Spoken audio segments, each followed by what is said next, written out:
உங்களால பண்ண முடியும். சுந்தரம் நல்ல ஃபண்டு, நிப்பான் இருக்காங்க, நல்ல ஃபண்ட் இருக்காங்க, யூடிஐ இருக்காங்க, ஸ்ரீராம் இருக்காங்க, குவாண்ட் இருக்காங்க, குரோ இருக்காங்க, ஆதித்யா பிர்லா இருக்காங்க, ஒயிட் ஓக் இருக்காங்க. இவங்கள்ட்ட எல்லாம் நம்ம பண்ணிக்கலாம்.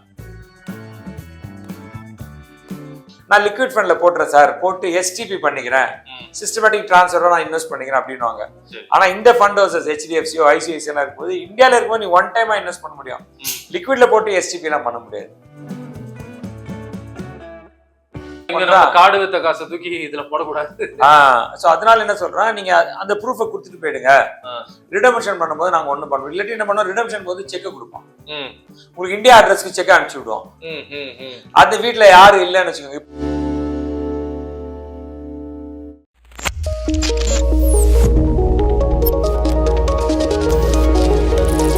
இந்தியன் மார்க்கெட்ஸ் நல்ல ஒரு growth கொடுத்துருக்கு, நல்ல ஒரு growth கொடுக்கும் அப்படின்ற நம்பிக்கையில இந்தியா விட்டு வெளியே போன நம்மளோட தொப்புள் கொடி உறவுகளான நான் ரெசிடென்ட் இந்தியன்ஸும் இந்தியன் மார்க்கெட்ஸ்ல இன்வெஸ்ட் பண்ணணும் அப்படின்னு ரொம்ப ஆசையா இருக்காங்க.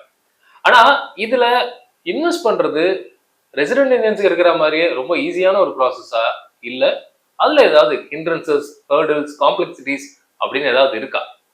நிறைய NRI பீப்புளுடைய ஒரு கேள்வியா நான் சார்கிட்ட அதை கேட்க போறேன். வணக்கம் சார். வணக்கம் மோகன், வாங்க. நான் ரெசிடென்ட் இந்தியன்ஸ் நம்ம மார்க்கெட்ல இன்வெஸ்ட் பண்ண ஆசைப்படுறாங்க. அவங்களுக்கு பிராக்டிகல் இன்வெஸ்ட்மெண்ட்னு வரும்பொழுது என்னென்ன மாதிரியான கம்ஃபர்ட்ஸ் அண்ட் டிஸ்கம்ஃபர்ட்ஸ் இருக்கு சார்? இல்ல இன்வெஸ்ட்மெண்ட் பார்க்கும்போது ரெசிடென்ட் நான் ரெசிடென்ட் எனக்கு taxation, investments most of time ஓரளவுக்கு ஈஸியா இருக்கு. ஆனா நான் ரெசிடென்ட்டுக்கு என்ன ஆச்சு, இப்போ லாஸ்ட் 6-7 வருஷமா என்ன ஆச்சு, ரெஸ்ட்ரிக்ஷன்ஸ் கொஞ்சம் வந்துச்சு. ஃபண்ட்ல வந்து ரெஸ்ட்ரிக்ஷன்ஸ் வந்துச்சு. இப்போ இந்தியாவில் 45 ஃபண்ட் ஹவுஸ் இருக்குன்னா 45 ஃபண்ட் ஹவுஸ்னா அவரால் இன்வெஸ்ட் பண்ண முடியாது. ஓகே, சில ஃபண்ட் ஹவுசஸ் தான் பண்ண முடியும். அதுல என்னன்னா, இப்போ இந்தியாவில் இருக்கும்போது தான் சில ஃபண்ட் ஹவுஸ்ல இன்வெஸ்ட் பண்ண முடியும். ஓவர்சீஸ்ல இருந்தாலும் இன்வெஸ்ட் பண்ணலாம். இந்த மாதிரி கேட்டகரி வச்சிருக்காங்க. சரி, இந்தியாவில் இருக்கும்போது நீங்க இந்த ஃபண்ட்ல எல்லாம் இன்வெஸ்ட் பண்ணலாம். ஆனா நீங்க போயிட்டீங்கன்னா இன்வெஸ்ட் பண்ண முடியாது. இது PPF மாதிரி இருக்கு.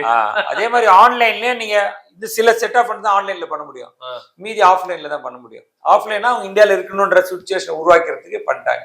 இதுதான் இந்த டிஃபிகல்டிஸ் இருக்கு. இப்போ யூஎஸ்ல இருக்கிற டாக்ஸ் பேயர் இந்தியாவில் இன்வெஸ்ட் பண்ணும் நான் ரெசிடென்ட் இந்தியன்ஸ் அப்படின்னா நீங்க உங்களுக்கு ஒரு 12-13 ஃபண்ட்ல நீங்க ஆன்லைன்ல இன்வெஸ்ட் பண்ண முடியும். ஓகே, மீதி ஃபண்ட்லாம் இந்தியால இருந்து தான் பண்ண முடியும்.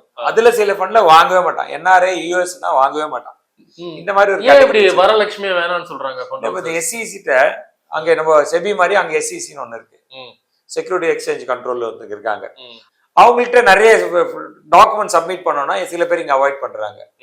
அதனால அவங்க எல்லாம் அலோவ் பண்ற இன்வெஸ்ட் பண்றல. அவங்கள்ட்ட அந்த பேண்ட் வித் இல்ல, அவங்க பிசினஸ் அந்த அளவுக்கு ஒன்றும் வளரல. இந்த மாதிரி எக்ஸ்ட்ரா ஒர்க் எல்லாம் பண்ற அளவுக்கு வரல. ஒரு பர்சன்டேஜ் வகையில பார்த்தாலும் ரெசிடென்ட்ஸ் 90% இருக்காங்க, ஒரு 10% NRI வராங்க. அதனால அவங்க எல்லாம் பண்றது இல்ல. அதனால இப்ப நீங்க NRI இருந்தா இந்த மாதிரி உங்களுக்கு இடர்பாடுகள், ஒரு சின்ன இடர்பாடுகள் வந்து நம்பர் ஆஃப் ஸ்கீம்ஸ் இதுலயே நம்ம டைவர்சிஃபை பண்ண முடியுமா? டெஃபினட்டா பண்ண முடியும். ஏன்னா நீங்க இருக்கிற இந்த டாப் ஃபண்ட்ல பாத்துக்கோங்க, இதுலயே உங்களால பண்ண முடியும். சுந்தரம் நல்ல ஃபண்டு, நிப்பான் இருக்காங்க, நல்ல ஃபண்ட் இருக்காங்க, யூடிஐ இருக்காங்க, ஸ்ரீராம் இருக்காங்க, குவாண்ட் இருக்காங்க, குரோ இருக்காங்க, ஆதித்யா பிர்லா இருக்காங்க, ஒயிட் ஓக் இருக்காங்க. இவங்கள்ட்ட எல்லாம் நம்ம பண்ணிக்கலாம்.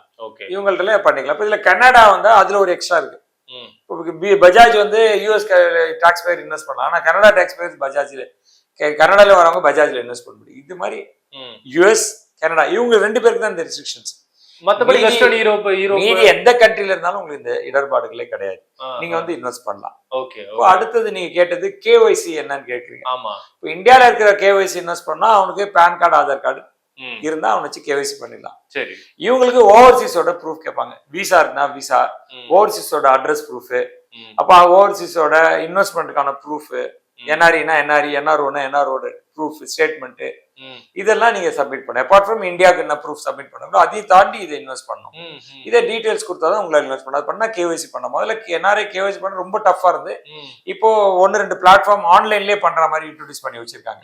இவ்வளவு நல்லா நீங்க டாக்குமெண்ட் வந்து இந்தியால இருக்கும்போது தான் பண்ண முடியும். மோஸ்ட் ஆஃப் பேர் என்ன, நீ இன்பர்சன் வெரிஃபிகேஷன் ஒண்ணு இருக்கு. நீங்க உங்களை மூஞ்ச பார்த்தா தான் நான் கையெழுத்தே போடணும். நீங்க அப்ராட்ல இருந்து நீங்க டாக்குமெண்ட் ஸ்கேன் பண்ணி அமிச்சா எப்படி பண்ண முடியும்? பண்ண முடியும். அப்ப இந்தியால வரும்போது இப்ப நம்ம என்ன சொல்றோம், நிறைய NRIக்கு நீங்க இந்தியால வரும்போது நீங்க மியூச்சுவல் ஃபண்ட்ல இன்வெஸ்ட் பண்ணுங்க, இன்வெஸ்ட் பண்ணாம போங்க. ஆனா KYC வண்டி முடிச்சு வச்சிருங்க. ஓகே, KYC முடிச்சு வச்சீங்கன்னா நீங்க போயிட்டு 6 மாசம் கழிச்சு திடீர்னு உங்களுக்கு முதலீடு பண்ணணும்னு ஆசை வருது, இன்வெஸ்ட் பண்ணணும், அப்போ உங்களுக்கு ஒரு வாய்ப்புகள் இருக்கும். இப்போ KYC is very Paramount document ஆயிடுச்சு. KYC பண்ணா இன்வெஸ்ட் பண்றது கொஞ்சம் என்ட்ரி பாயிண்ட் ஆகுது. அப்போ நீ இந்தியால KYC பண்ணோன்னே உங்களுக்கு திடீர்னு ஐடியா வருது, இந்த ஃபண்ட் வேணா, இந்த ஃபண்ட்ல நான் முதலீடு பண்ண ஏதாவது பண்ண முடியுமா அப்படின்னா பண்ணிடலாம். அதுல அந்த ஃபண்டுங்களை என்ன ஒரு ரெஸ்ட்ரிக்ஷன்ஸ் பண்ணிட்டாங்க. சில பேர் என்ன பண்ணாங்க, மார்க்கெட் விட்டு இருக்கு, நான் லிக்விட் ஃபண்ட்ல போட்டுறேன் சார், போட்டு எஸ்டிபி பண்ணிக்கிறேன், சிஸ்டமேட்டிக் டிரான்ஸ்ஃபரா நான் இன்வெஸ்ட் பண்ணிக்கிறேன் அப்படின்னுவாங்க. ஆனா இந்த ஃபண்ட் ஹவுசஸ் HDFCயோ ICICI இருக்கும்போது இந்தியால இருக்கும்போது நீ ஒன் டைமா இன்வெஸ்ட் பண்ண முடியும், லிக்விட்ல போட்டு எஸ்டிபி எல்லாம் பண்ண முடியாது. இப்படி ஒரு ரெஸ்ட்ரிக்ஷன்ஸ் வச்சிருக்காங்க. இது NRIஸ்க்கு மட்டும், NRIஸ் மாத்திரம் இந்த சிக்கல் இருக்கும். அவங்க டக்குன்னு இன்வெஸ்ட் பண்ணலாம்னா என்ன இந்த மாதிரி பண்ண முடியாது. இப்போ NRIக்கு வந்து இந்தியால இன்வெஸ்ட் பண்ணலாம், இந்தியால growth இருக்கு.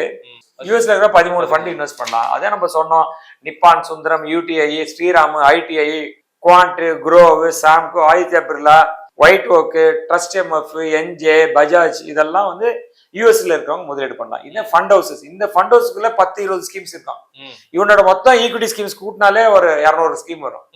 200 ஸ்கீம்ல இன்வெஸ்ட் பண்ணிக்கலாம். அதே கனடானா நம்ம படிச்சது எல்லாமே ஓகே, ஆனா பஜாஜ் ஒன்லி நீங்க இன்வெஸ்ட் பண்ண முடியாது, பஜாஜ் ஃபின்சர்வ் மியூச்சுவல் ஃபண்ட்ல இன்வெஸ்ட் பண்ண முடியாது. சரி, இப்படி ஒரு கண்டிஷன்ஸ் வச்சிருக்காங்க. ஆனா இதுல நம்மளால பணம் பண்ண முடியும்னா எங்கள்கிட்ட எக்கச்சக்க NRI இன்வெஸ்டர்ஸ் இருக்காங்க, அவங்க எல்லாம் பண்ணிட்டே இருக்காங்க. US கனடால இருக்கவங்க பண்ணிட்டு தான் இருக்காங்க. இந்த கண்டிஷன்ஸ் இருக்கு. அவங்களோட டாக்ஸேஷன் இதே மாதிரி டாக்ஸேஷன் தான் உங்களுக்கு. என்ன யூஎஸ்ல டிஸ்க்ளோஸ் பண்ணும், இதெல்லாம் இன்வெஸ்ட் பண்ணி அங்க டிஸ்க்ளோஸ் பண்ணி இன்கம் டாக்ஸ் ஃபைல் பண்ணுவோம், அவங்க டிஸ்க்ளோஸ் பண்ணும், அவ்வளவுதான். இப்ப நான் சார் என்னால வந்து 10 கோடி இன்வெஸ்ட் பண்ண முடியுமா, 10 கோடி இன்வெஸ்ட் பண்ணலாம். நீங்க 1.5 கோடி, 1,20,000 US இன்வெஸ்ட் பண்ண ரெடியா இருந்தா உங்களுக்கு கிஃப்ட் சிட்டில கூட போய் இன்வெஸ்ட் பண்ணிக்கலாம். அங்க சில டாக்ஸேஷன் USDயாவே இன்வெஸ்ட் பண்ணலாமா, USDயாவே இன்வெஸ்ட் பண்ணிடலாம். அங்க உங்களுக்கு இன்கம் டாக்ஸ் சில ஃபெசிலிட்டிஸ் கொடுத்து வச்சிருக்காங்க. சோ அங்க கிஃப்ட் சிட்டில போய் இன்வெஸ்ட் பண்ணலாம், இல்ல ரெகுலர் மியூச்சுவல் ஃபண்ட்ல இன்வெஸ்ட் பண்ணலாம். ரெகுலர் மியூச்சுவல் ஃபண்ட்ல சில ஸ்கீம்ஸ் இப்போ கிஃப்ட் சிட்டில பண்ணிருக்காங்க. எல்லா ஃபண்ட் ஹவுசஸும் இப்போ இன்னும் கிஃப்ட் சிட்டில ஆரம்பிக்கல, கொஞ்சம் எலைட் பீப்புள் தான் ஆரம்பிச்சிருக்காங்க, மீதி பேர் வெயிட் பண்றாங்க. சோ அது வழியா நீங்க முதலீடு பண்ணிக்கலாம். ஓகே, சரி. இப்போ இந்த KYC பத்தி சொல்லும் பொழுது இன்னைக்கு டெக்னாலஜி இவ்வளவு வளர்ந்துருச்சு, ஒரு வீடியோ KYCல அமெரிக்கால இருக்கிற ஒருத்தர் அவரோட KYC முடிக்க முடியாதா? இல்ல, வீடியோ KYC எடுக்கிறாங்க போட்டோ, நீங்க அந்த டைம் ஜோன் எல்லாமே கேப்சர் பண்ணும். அதுல இன்னும் கொஞ்சம் பயப்படுறாங்க, அவங்க தேவையில்லாம எதுக்கு அப்படின்றாங்க. அதனால இப்ப நிறைய பேர் அதுல விட்டுறாங்க. இப்போ MF Utility-ன்னு ஒரு பிளாட்ஃபார்ம்ல NRIக்கும் பண்றதுக்கு ஒரு ஃபெசிலிட்டி பண்ணி கொடுத்துருக்காங்க. சோ அது வழியா பண்ணலாம். மியூச்சுவல் ஃபண்டை பொறுத்த வரைக்கும் KYC கொஞ்சம் ரெஸ்ட்ரிக்ஷன். இப்போ எங்கள்கிட்டயே வராங்கன்னு வச்சுக்கோங்க கிளைண்ட், நான் யூஎஸ்ல என்ன போட்டோல பாத்துக்கோங்க, நான் வீடியோ கால்ல வந்துடுறேன், எனக்கு எல்லாம் அட்டஸ்டேஷன் பண்ணி கொடுங்க, நான் பண்ண மாட்டேன். ஏன்னா எனக்கு பயம், ஏன்னா அதுல போடுறாங்க இன்பர்சன் வெரிஃபிகேஷனே போடுறான், முதல்ல IPVன்ற கேள்வியே இல்ல, அதனால பண்ண மாட்டேன். பட் இந்தியா வரும்போது நீங்க KYC பண்ணிட்டு போயிடுங்க. எப்பயுமே எல்லா முதலீட்டாருக்கும் நான் சொல்றது இதுதான், நீங்க இன்வெஸ்ட் பண்ணுங்க, இன்வெஸ்ட் பண்ணா போங்க. KYC வேலிட் ஃபார் எவர், அது நாளைக்கு மாறுது, 6 மாசம் கழிச்சு மாறுது இல்ல. இப்ப இந்தியா வரும்போது ஒரு KYC பண்ணி விட்டு போயிடுங்க, நாளைக்கு உங்களுக்கு இன்வெஸ்ட்மெண்ட் ஆப்பர்ச்சுனிட்டி வந்தா நீங்க இன்வெஸ்ட் பண்ணிக்கலாம். இதுல 1-2 குட்டி குட்டி பாயிண்ட்ஸும் நம்ம நோட் பண்ணிக்கணும். இப்ப இந்தியால இன்வெஸ்ட் பண்ணீங்கன்னா சில நேரங்கள FIRCன்னு ஒரு சர்டிபிகேட் கேக்குறாங்க, ஃபாரின் இன்வெஸ்ட் ரெமிஷன் சர்டிபிகேட் சில ஃபண்ட் ஹவுசஸ்ல கேக்குறாங்க. அது நீங்க ஸ்டார்டிங்ல சில நேரங்கள் கொடுத்துறது பெட்டர். சில ஃபண்ட் ஹவுஸ் என்ன சொன்னா பேங்க் ஸ்டேட்மெண்ட் கொடுத்துருங்க, அதுல வந்தா கொடுத்துருங்க. அது ஏன்னா நீங்க ரிடம்ஷன் பண்ணும்போது நீ எங்க இருந்து பணம் வந்ததுன்னு அவனுக்கு தெரியாது, அவனை நாளைக்கு யாராவது கொஸ்டின் பண்ண போறாங்கன்னு சொல்லி அவன் என்ன பண்றான், கார்டு வித்த காசை தூக்கி இதுல போடக்கூடாது. சோ அதனால என்ன சொல்றான், நீங்க அந்த ப்ரூஃபை கொடுத்துட்டு போயிடுங்க, ரிடம்ஷன் பண்ணும்போது நாங்க ஒண்ணும் பண்ணுவோம். இல்லாட்டி என்ன பண்ணுவோம், ரிடம்ஷன் போது செக் கொடுப்போம், உங்களுக்கு இந்தியா அட்ரஸ்க்கு செக் அனுப்பிச்சு விடுவோம். அந்த வீட்டுல யாரும் இல்லைன்னு வச்சுக்கோங்க, இப்ப அந்த நேரம் பார்த்து நீ வீடு வேற வீடு மாத்தின்னு போயிட்டீங்க, செக் வந்து திரும்பி போயிடும். திருப்பி நீங்க அந்த ஃபண்ட் ஹவுஸ்ல போயிட்டு அந்த செக்கை வாங்கி திருப்பி முதலீடு பண்ணணும். ஸோ இந்த மாதிரிலாம் விஷயங்கள் இல்லாம பண்ணிட்டீங்கன்னா டைரக்டா ஆன்லைன்லயே நம்மளுக்கு கிரெடிட் ஆகும். இந்த மாதிரி சட்டத்திட்டங்கள் நீங்க பார்த்து ஒரு NRI முதலீடு பண்ணா இந்தியா வந்து growth எல்லாமே பேசிட்டு இருக்காங்க. India is 3rd largest country, 2044ல பெரிய கண்ட்ரி இப்படின்னு சொல்றாங்க. இந்த பார்ட்டிசிபேட், இந்த growthல நீங்க பார்ட்டிசிபேட் பண்ணணும்னா இதை ஃபாலோ பண்ணி நீங்க முதலீடு பண்ணுங்க. இதுல மேலும் உங்களுக்கு டவுட் இருக்கு அப்படின்னா நாங்க வந்து இந்த கீழே கொடுத்துருக்க நம்பரை கான்டாக்ட் பண்ணா உங்களுக்கு இமெயில் அட்ரஸ் கொடுப்பாங்க, அது வழியா நீங்க கேள்வி கேட்டீங்கன்னா என்னென்ன கேள்விக்கு உங்களுக்கு டீட்டெயிலாக பதில் கொடுக்கறதுக்கான சாத்தியங்கள் இருக்கு.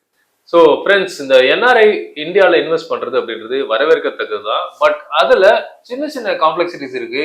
ஆப்ரேஷன் பாயிண்ட் ஆஃப் வியூல பார்க்கும்பொழுது இந்த ஆப்ரேஷன் பாயிண்ட் ஆஃப் வியூல இருக்க காம்ப்ளெக்சிட்டிஸை அறியறதோடு இல்லாம அந்த காம்ப்ளெக்சிட்டிஸை எப்படி நிவர்த்தி பண்ணணும் அப்படின்ற எக்ஸ்ட்ரா ஆப்ரேஷனல் நாலேஜும் இருக்கக்கூடிய ஒரு எக்ஸ்பர்ட் கிட்ட நீங்க கன்சல்ட் பண்ணிட்டு இன்வெஸ்ட் பண்ணீங்கன்னா உங்களோட இந்தியன் இன்வெஸ்ட்மெண்ட்ஸ் டெஃபினட்டா ஒரு நல்ல growth உங்களுக்கு கொடுக்கும். அப்படி ஒரு எக்ஸ்பர்ட் தான் பிளான் வித் பார்த்தா and team Suresh Parthasarathy sir.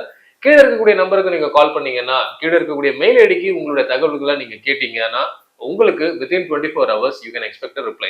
வணக்கம் மோகன், இந்த கேள்வி கேட்டது எங்கள்கிட்ட நிறைய பேர் இந்தியாவில் திருப்பி வந்து செட்டில் ஆகணும், அவங்களுக்கு கொஞ்சம் ஐடியா கேட்குறாங்க, இன்வெஸ்ட்மெண்ட் டாக்ஸேஷன். ஸோ இந்த மாதிரி ஏதாவது உங்களுக்கு டவுட் இருந்தாலும் நீங்க இந்த கீழ் கொடுத்துருக்கிற நம்பரை கான்டாக்ட் பண்ணா உங்களுக்கு ஈஸியாக இருக்கும். இப்போ உங்களுக்கு NRI ஃப்ரெண்ட்ஸ் அங்க இருக்கிறாங்க, அப்படின்னு அவங்களுக்கு ஏதாவது ஹெல்ப் பண்ணணும் நீங்க நினைச்சீங்கன்னா இந்த வீடியோ அவங்களுக்கு ஃபார்வர்ட் பண்ணுங்க. அவங்க முதலீடு பண்றதுக்கு எதனாவது வழிமுறை வேணும்னா நாங்க அவங்களுக்கு ஹெல்ப் பண்றதுக்கான சாத்தியக்கூறு இருக்கு.